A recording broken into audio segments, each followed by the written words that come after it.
How to remove saved login info on Facebook. Hello everybody, welcome back to our channel. In today's video I'm going to guide you on how you can remove saved login info on Facebook, so make sure to watch the video till the end. If you want to remove the saved login info on Facebook, it's actually quite very simple. So if your account is actually saved, right, so you tap the three lines option and you tap on logout. Even if you log out, the account details is actually saved by the Facebook app. So how do you remove the saved details? Well, if before you log in, right, so there will be 3 to 4 accounts that maybe you might have added. Instead of selecting the account, look for a gear icon, which is a settings icon from the top right hand side of those profiles. So tap on that profile icon. Then you'll find a list of profiles where you have to select. In my case, I only had one, so it is selecting this by default.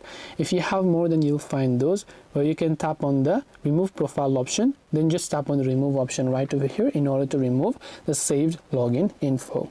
This way you actually be able to remove the saved login info on Facebook. Hope this video was very helpful. If you have got any more questions, queries, or doubts, feel free to also leave them down below. Thank you for watching till the very end of this tutorial, and see you soon in our next video.